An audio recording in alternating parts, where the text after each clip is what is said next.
South ఇండియాలోని అతి తక్కువ ధరలకి రత్నాలను అందించే ఏకైక సంస్థ 6JVR. అమరావతిలో ల్యాండ్ పూలింగ్ స్కీమ్ కింద భూములు ఇచ్చినటువంటి రైతులకి ఒక శుభవార్త. ఎందుకంటే ప్రభుత్వం ఇప్పటి వరకు డెవలప్మెంట్ కింద తీసుకున్నటువంటి భూముల్లో ప్రభుత్వ భవనాల నిర్మాణాల పైన మాత్రమే ఫోకస్ పెట్టింది అనేటువంటి అభిప్రాయం ఉంది. అయితే ఇప్పుడు తాజాగా LPS అంటే ల్యాండ్ పూలింగ్ స్కీమ్ కింద తీసుకున్నటువంటి రెసిడెన్షియల్ లేఅవుట్లో కూడా ఇన్ఫ్రాస్ట్రక్చర్ డెవలప్మెంట్ పైన రాష్ట్ర ప్రభుత్వం ఫోకస్ పెట్టింది. ABCRDA దీనికి సంబంధించి ముందస్తుగా సివరేజ్ ట్రీట్మెంట్ ప్లాంట్లని డెవలప్ చేసేటువంటి టెండర్లను ఫ్లోట్ చేసింది. ఈ నెలాఖరు లోపు అంటే 20వ తారీఖు లోపు దీనికి సంబంధించినటువంటి ప్రాసెస్ అంతా కంప్లీట్ అవుతుంది.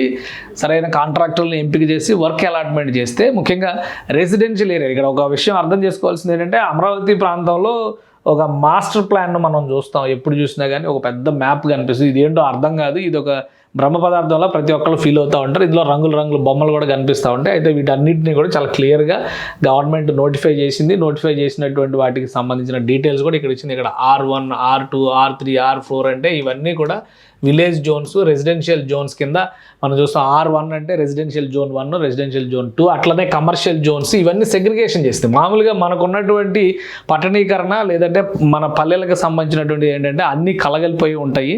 ఏది కమర్షియల్, ఏది నాన్ కమర్షియల్, ఏది అగ్రికల్చర్ అనేది క్లారిటీ ఉంటుంది. కానీ అమరావతిలో ఏంటంటే ప్లాన్డ్గా సిటీని డెవలప్ చేయాలనేటువంటి ఉద్దేశంతో రెసిడెన్షియల్ ఏరియాస్ని అలా అని చెప్పిన ఒక దగ్గర అందరూ రెసిడెన్షియల్ ఉంటారంటే పొరపాటు. ఒక ఏరియాని నోటిఫై చేసి ఆ ఏరియాలో రెసిడెన్షియల్ జోన్ కింద కొంత భాగం, కమర్షియల్ జోన్ కింద కొంత భాగం, ఎడ్యుకేషన్ లాంటి అలానే పబ్లిక్ రిక్రియేషన్ జోన్స్ని కొంత భాగం ఇట్లా డెవలప్ చేసేటువంటి ప్రాసెస్. అందుకే ఇన్ని రంగులు కనిపిస్తున్నాయి. ఒకవేళ రెసిడెన్షియల్ ఉంటే అన్ని ఒక పక్క అంతా రెసిడెన్షియల్ రంగు, ఇంకో పక్క అంతా కమర్షియల్ రంగు ఉండాలి. కానీ ఇన్ని రంగులు ఎందుకు కనిపిస్తున్నాయి అంటే దానికోసం ఉంటున్నాయి. అందుకనే LPS ల్యాండ్ పూలింగ్ స్కీమ్ కింద భూములు ఇచ్చినటువంటి వాళ్ళకి 400 గజాల నుంచి 600 గజాల వరకు రెసిడెన్షియల్ ప్లాట్స్ ఇచ్చేటువంటి వెసులుబాటు ఉంది. అంగీకరించినటువంటి అగ్రిమెంట్స్ ప్రకారం అనుసరించాల్సినటువంటి విధానం. అయితే ఆ ప్లేసెస్లో పబ్లిక్ ఎమ్యూనిటీస్, సివిక్ ఎమ్యూనిటీస్ కల్పించాల్సినటువంటి బాధ్యత రాష్ట్ర ప్రభుత్వానికి, ABCRDAది, అమరావతి డెవలప్మెంట్ కార్పొరేషన్ది. సివిక్ ఎమ్యూనిటీస్ అంటే రహదారులు, మంచినీటి సౌకర్యం, విద్యుత్ లైన్లు, విద్యుత్ సౌకర్యం, డ్రైనేజ్ సౌకర్యం, వీటన్నిటినీ కూడా ఒక ప్లాన్డ్గా చేయాల్సి ఉంటుంది. అందులో భాగంగానే ఇప్పుడు రాష్ట్ర ప్రభుత్వం రెసిడెన్షియల్ జోన్స్లో అంటే LPS లేఅవుట్లో వాటర్ ట్రీట్మెంట్, సివేజ్ ట్రీట్మెంట్కి సంబంధించి అంటే మురికి నీటి నిర్వహణకు సంబంధించినటువంటి ప్లాన్లు దాదాపు 760 కోట్ల రూపాయలతో టెండర్స్ని కాల్ఫర్ చేసింది. ఆ డీటెయిల్స్ ఒకసారి మనం చూద్దాం. మొత్తం ఈ జోన్స్ అన్నిటికీ సంబంధించినటువంటి డేటా ఇది. ప్రతి చోట కూడా ముందుగానే ప్లాన్ చేశారు. గతంలో ఇప్పుడు ఏంటంటే ప్రస్తుతం మనకున్నటువంటి ఏంటంటే ఆ సిటీలో ఉన్నటువంటి డంపింగ్ యార్డు, ఆ ఏరియాలో ఉన్నటువంటి చెత్త, చెదారం, డ్రైనేజీ అంతా ఒక దగ్గర పోగైతే దాన్ని ఎలా బాగు చేయాలని తర్వాత మనం ప్రణాళికలు చేస్తాం. కానీ వాటిని అలాట్మెంట్ చేసేటువంటి క్రమంలోనే ముందస్తుగానే ఈ జాగ్రత్తలను తీసుకుంటే అమరావతి ఒక గార్బేజ్ సిటీగా మారదు, మురికి కూపంగా ఉండదనే ఉద్దేశంతో రాష్ట్ర ప్రభుత్వం ఈ ప్రణాళికలో దీన్ని భాగం చేసింది. అందులో భాగంగానే ఇక్కడ చూస్తే మనకి సివేజ్ ట్రీట్మెంట్ ప్లాంట్ సంబంధించి zone 1 STP 14 MLD capacity, tertiary treatment capacity 5, అలానే zone 2, zone 3, zone 5, zone 6, zone 4 ఇక్కడ ఇచ్చారు. అలానే జోన్ 7, జోన్ 9, జోన్ 10 ఇవన్నీ కూడా ఒక 8వ జోన్ మినహా మిగతా అన్ని జోన్స్ కూడా ఈ లిస్ట్లో వచ్చేసినాయి. ఇవన్నీ కూడా ఇక టోటల్ కెపాసిటీ 29 MLD, ఇది 33 MLD కింద నోటిఫై చేశారు. ఇవి కాకుండా 12th జోన్లో కూడా 12th జోన్ A1, A2 కూడా ఉన్నాయి.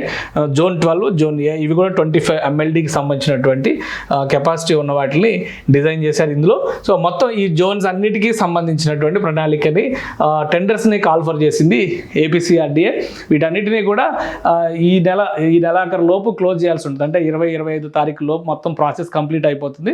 అధికారికంగా ఎవరు సెలెక్ట్ అయ్యారు అనేది కూడా అనౌన్స్ చేస్తుంది. వీటన్నింటినీ మూడింటిని సపరేట్ టెండర్స్ కింద రిలీజ్ చేశారు. వరల్డ్ బ్యాంక్, ADB ఫైనాన్స్ చేస్తున్నటువంటి ప్రాజెక్ట్ కింద దీన్ని చెప్పారు. STPస్కి సంబంధించి ఇప్పుడు 3 ఏవైతే మనం చూపించామో సెగ్రిగేషన్, అదే మూడింటికి సంబంధించి. సో ఇది ఫస్ట్ ఏమో 290 కోట్ల 92 లక్షల 93 వేల లెక్క కనిపిస్తుంది. ఇది 262 కోట్ల రూపాయలు కనిపిస్తుంది. ఇది 207 కోట్ల రూపాయలు కనిపిస్తుంది. మొత్తం ఈ టోటల్ అంతా కలిపితే కనుక 760 కోట్ల రూపాయలు, దాదాపుగా 760 కోట్ల రూపాయల పైచిలకు ఇక్కడ అమౌంట్ కి సంబంధించినటువంటి టెండర్స్ని ఫ్లోట్ చేశారు. 25వ తారీఖు కల్లా ఈ టెండర్స్ అన్నీ కూడా క్లోజ్ అయిపోతాయి. 25 కల్లా క్లోజ్ చేస్తారు. సో ఇందులో ఇంట్రెస్ట్ ఉన్నటువంటి పార్టీస్ అన్ని కూడా పార్టిసిపేట్ చేస్తాయి. టెండర్స్ సెలక్షన్, ఫైనాన్షియల్ బిడ్డింగ్ ఇవన్నీ అందరికీ తెలిసినటువంటి ప్రొసీజర్సే. ఇవి కంప్లీట్ అయిన తర్వాత వర్క్ అలాట్మెంట్ జరుగుతుంది. అంటే బహుశా వచ్చే నెల మధ్యలోకి లేదా వచ్చే నెలాఖరులోపు ఈ ఎల్పిఎస్ లేఅవుట్లలో ఎస్టీపీలకు సంబంధించినటువంటి ఈ సివేజ్ ట్రీట్మెంట్ ప్లాంట్లకు సంబంధించినటువంటి పనులు మొదలవుతాయి. బహుశా వీటికి కూడా 18 నెలల సమయం నుంచి 18 నుంచి 24 నెలల సమయం ఇచ్చేటువంటి అవకాశం ఉంటుంది. ఒకేసారి అన్నింటిని కూడా ప్రారంభించాలంటే కనుక వేరువేరుగా నిర్మాణాలు జరగాలి కాబట్టి 3 ప్యాకేజీలుగా వీటిని విభజించి ఏపీసీఆర్డీఏ రిలీజ్ చేసింది. సో ఈ పనులు మొదలైతే సివిక్ ఎమ్యూనిటీస్కి సంబంధించి ఇప్పటికే రహదారుల వ్యవస్థ పైన ఫోకస్ పెట్టింది, విద్యుత్ లైనింగ్ పైన ఫోకస్ పెట్టారు, డ్రింకింగ్ వాటర్ పైప్ లైన్స్ కూడా వేస్తున్నారు, ఇక డ్రైనేజ్ వాటర్ పైప్ లైన్స్ వీటన్నిటికి సంబంధించి జరుగుతుంది. ఇవన్నీ ఒక దగ్గర కన్సాలిడేట్ చేస్తే ట్రీట్మెంట్ ప్లాంట్స్ని ఏ విధంగా ఏర్పాటు చేయాలి కాబట్టి ఒక సమగ్రమైనటువంటి ప్రణాళికతో సిఆర్డీఏ పావులు కదుపుతోంది. ఈ ట్రీట్మెంట్ ప్లాంట్లకు సంబంధించినటువంటి టెండర్స్ ఫైనల్ అయితే కనుక ఎల్పిఎస్ లేఅవుట్లకు సంబంధించినటువంటి పనులు మరింత వేగవంతం అయ్యేటువంటి అవకాశం ఉంది.